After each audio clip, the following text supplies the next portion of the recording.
नमस्कार, दीप्स किचन मराठीमध्ये मी दीपाली आपलं मनापासून स्वागत करते। चला तर मग आजच्या आपल्या रेसिपीला सुरुवात करूया। छोलेची भाजी करण्यासाठी मी इथे 1 वाटी भिजवलेले छोले घेतलेले आहेत।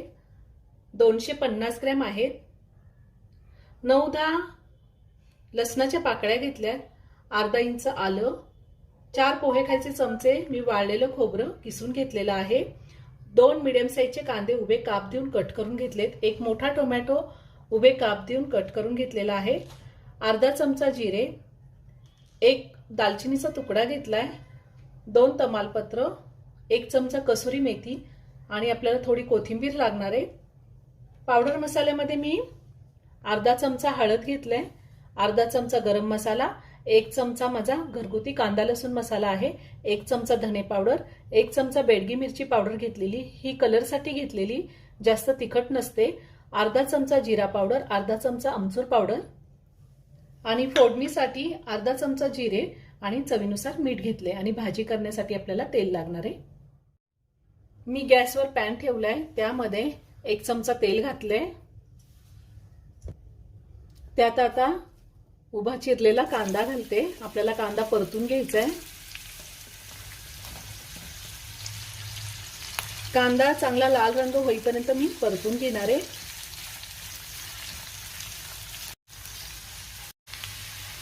कांदा मी परतून घेतलेला आहे। आता त्यातच आपल्याला आलं लसूण घालायचंय आणि टोमॅटो सुद्धा घालणार आहे मी। जिरे घालूया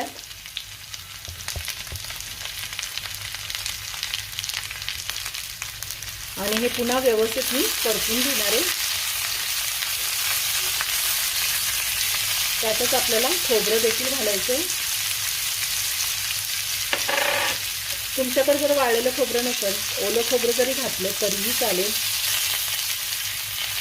आता हे 2 मिनिटं मी व्यवस्थित परतून घेणार आहे।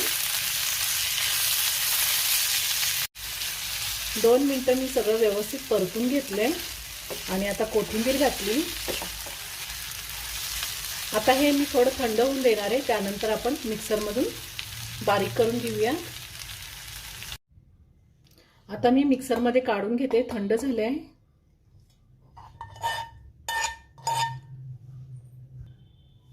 पाणी न घालताच मी मिक्सरला बारीक करून घेणार आहे। मी गॅसवर कुकर ठेवलाय, त्यामध्ये मोठे 2 चमचे तेल घातले। तेल गरम झालंय, त्यामध्ये आपण जिरे घालूया, तमालपत्र घालायचंय, दालचिनी आणि कसुरी मेथी। तुम्ही कसुरी मेथी नंतरही घालू शकता। आता त्यातच वाटण घालूया। आपण जे वाटण तयार करून घेतले ते वाटण घालूया। वाटण तेल सुटेपर्यंत परतून घेणार मी।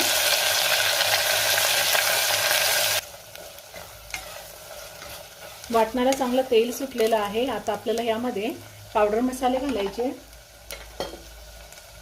हळद, गरम मसाला, कांदा लसूण मसाला, धने पावडर, बेडगी मिरची पावडर, जिरा पावडर आणि आमचूर पावडर। आता हे सगळं व्यवस्थित मिक्स करून घेऊया।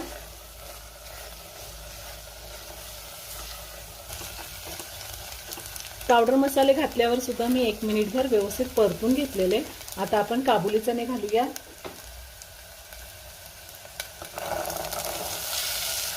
आणि काबुली चणे घातल्यावर पुन्हा 1 मिनिटभर मी परतून घेणार आहे। आता मी पाणी घालते।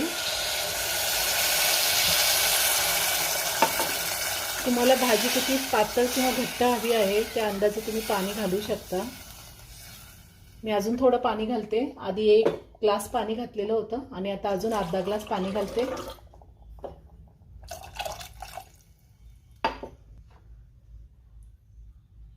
चवीनुसार मीठ घालूया आणि पुन्हा व्यवस्थित मिक्स करून मी आता कुकरचं झाकण लावते। आता झाकण लावून मी कुकरच्या 4 शिट्ट्या घेणार आहे। गॅसची फ्लेम मी मीडियमवर ठेवलेली आहे। कुकरच्या 4 शिट्ट्या झालेल्या आहेत आणि कुकरचं प्रेशरही पूर्ण निघून गेले। आता मी झाकण काढते। आपले चणे शिजलेत का आपण पाहूयात। खूप छान झाली भाजी आणि चणे सुद्धा व्यवस्थित शिजलेले आहेत। आता थोडी कोथिंबीर घालते आणि भाजी पुन्हा व्यवस्थित मिक्स करून घेते आणि एका बाउलमध्ये काढून घेते।